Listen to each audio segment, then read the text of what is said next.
Mapagpalang araw mga kataba. Magluluto tayo ng ating dinakdakan. Pork mas to. Maskara ng baboy. Napakulo ko na to kanina. Salt and pepper lang kasama ng bawang at laurel. Yan, ganyan ang ginawa natin dyan. Hiniwa ko siya ng ganyan kalalaki. Tapos naglagay ako dito ng konting mantika. Ipo-fry lang natin ng kaunti. Hinaan natin kasi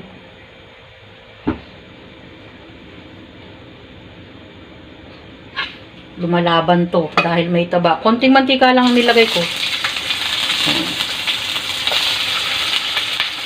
Diba? Lumalaban. Hihingan ba to? Takpan natin.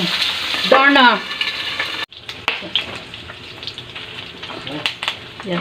Hindi naman kailangan na toasted. Nila light brown ko lang kasi malambot na to. Tapos hiwain lang natin ng maliliit. So, ganyan. Tapos nire-ready ko na yung ibang ingredients niya.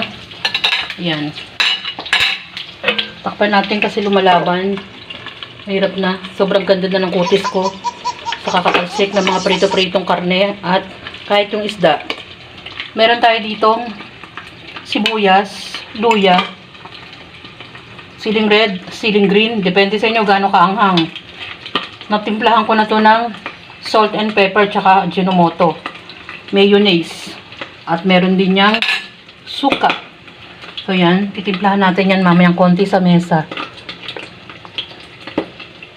Na-mention ko na yung ingredients natin. Suka na lang ang kulang nito. Yan. Naglagay tayo mga 2 kutsara. Saka natin haluin.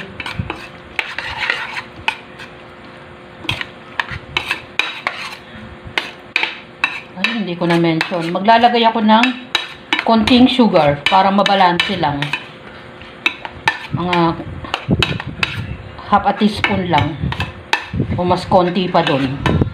Tapos, pwede na nating ilagay yung ating nahiwa na pork. Parang style na sinlaki ng sisig. Pero ito naman ay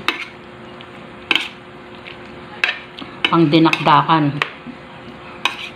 Dagdagan nyo na lang ng konting sugar. Pwede namang wala yun. Ang sa akin kasi pambalanse lang yun. Kaya naglalagay ako minsan. Konti lang. Binabanggit ko na kung gusto nyo mas maanghang, okay lang. So yan.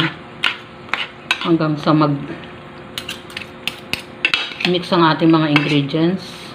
At depende naman sa inyo kung gaano karami. Ito kasi, nabawasan ko na kasi to 1 kilo mahigit to Halos mahigit 1 kilo na, ay kalahating kilo na lang to Nakapagluto na ako ng ibang ano dun Nagsisig ako. Ito naman dinakdakan. So, ganyan ang ginawa natin. Yan. For plating na lang yan. Yun namang pork mas, ginawa ko namang dinakdakan. Yung una nating niluto ay sisig. Ngayon naman dinakdakan. Naglagay tayo ng mayonnaise at mga pampalasa. Nilalaga muna natin ang ating pork. Pwede namang iniihaw. Depende sa atin kung anong gusto nating style ng pagluluto. Minsan ginagawa ko rin yun mga kataba. Binabanggit ko nga yung ating style sa pagluluto. Magkakaiba naman yun mga kataba. Ang nagiging result naman ay masarap syempre. At yun namang prutas natin. Yan.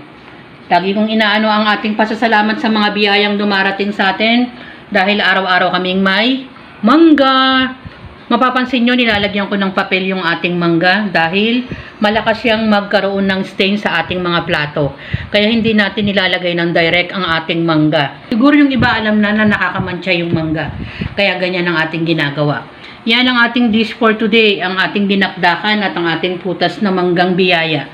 Enjoy, kumain, at maging masaya. Enjoy, kumain, at maging masaya. Masaya talaga akong mga kataba dahil dito sa anak kong dahil may kasamang singhot. Salamat sa panonood!